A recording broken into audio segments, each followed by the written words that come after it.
Fala pessoal, Ragazzi aqui. Se você acompanha a Nord há um tempinho, você já ouviu a gente falar diversas vezes que o Inter tem um guidance de 5 bilhões de lucro para 2027. Hoje nesse vídeo a gente vai te explicar se esse guidance, se essa projeção de lucro é de fato alcançável, se ela é factível ou não. Então, não perca!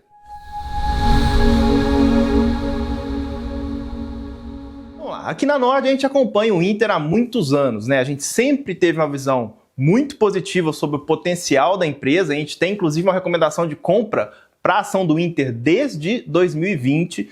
Lá no início a gente conseguia enxergar um crescimento forte, um crescimento consistente da base de clientes, assim como uma evolução constante ali dos diversos indicadores operacionais da empresa. Só que não tinha muita visibilidade sobre qual seria o potencial que a empresa iria entregar quando a gente está falando de lucro. Contudo, em 2023, tudo mudou. No comecinho de 23, a empresa surpreendeu o mercado ao anunciar o plano 60-30-30, onde ela definiu as metas para 2027, uma delas alcançar 60 milhões de clientes, outra 30% de índice de eficiência, que é a relação entre as despesas e as receitas, e a terceira meta do plano 60-30-30 é um ROI de 30%, o retorno sobre o patrimônio líquido, o principal indicador de rentabilidade das empresas. Além disso, a companhia também divulgou outras metas, entre elas alcançar o objetivo de 5 bilhões de lucro. Esse número surpreendeu até os mais otimistas, A nossa própria visão de longo prazo ali para o resultado do Inter antes do guidance ser divulgado, que era mais otimista que o mercado, bem mais otimista que o mercado naquela época, era de cerca de 4 bilhões de lucro. E aí, desde então, a empresa virou a chave do seu negócio. Em que sentido? Em vez de apenas crescer o máximo possível entregando um lucro próximo de zero, A gestão sempre foi conservadora, nunca quis acumular prejuízos, queimar caixa para crescer de forma muito agressiva.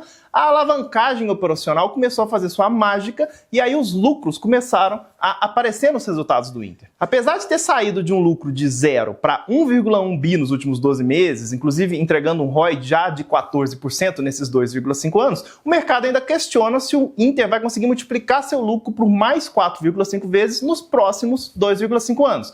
Então, para entender se esse guidance é de fato factível, vamos aos números. Então vamos lá. No segundo trimestre de 2025, o lucro do Inter foi de 315 milhões. A companhia possui atualmente 39 milhões de clientes, sendo 22,7 milhões de clientes ativos. Isso significa que o lucro por cliente ativo do Inter foi de R$ 14 nesse último trimestre. Com cerca de 60 milhões de clientes totais e 36 milhões de clientes ativos, para entregar um lucro de 1,25 bi por trimestre, que dá esses 5 bi no ano, o Inter precisa entregar um lucro de R$ 35 por cliente ativo. Esse número ele pode parecer uma expansão de rentabilidade muito grande, mas basta a gente olhar para o lado para a gente perceber que ele é totalmente factível.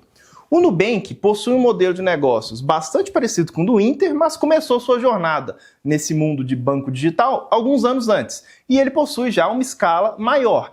No segundo trimestre de 2025, ele entregou 3,6 bi de lucro, que é exatamente R$ 35 por cliente ativo no trimestre. Ou seja, para entregar o guidance de 5 bi de lucro em 2027, basta que o Inter mantenha o ritmo de crescimento dos últimos anos e que ele alcance uma margem de lucro por cliente ativo que o Nubank já entrega hoje. E vale ressaltar que apesar de estar entregando um ROI de 28% no consolidado, o Nubank já informou ao mercado que o ROI da sua operação no Brasil é acima de 50%. Portanto, o número atual de 35 de lucro por cliente ativo ele é fortemente afetado, no caso negativamente, pelas operações do México e da Colômbia, que ainda são detratoras de resultado. E o que explica esse lucro por cliente ativo do Nubank já ser bem mais alto, e também porque o do Inter pode ser bem mais alto daqui a alguns anos, é muito simples, é a alavancagem operacional. E o que é alavancagem operacional? Nada mais do que uma receita crescendo num ritmo bem mais acelerado que as despesas de uma empresa. O gráfico que está aparecendo aí na sua tela deixa bem evidente como que isso já está acontecendo no Inter nos últimos anos, mesmo com a aquisição da Interpag, que elevou significativamente o patamar de despesas recentemente. A dinâmica de evolução do ARPAC, que é a receita média mensal por cliente ativo, também é um outro indicador que deixa bem claro o potencial de expansão dessa margem por cliente do Inter. À medida que o tempo de relacionamento médio com a base vai crescendo, vai amadurecendo, o ARPAC ele tende a ter uma dinâmica muito positiva nesse aspecto de alavancagem operacional. O ARPAC consolidado atual do Inter é de R$ 54, mas quando a gente olha o das safras maduras, a gente está falando de um ARPAC de R$ 128.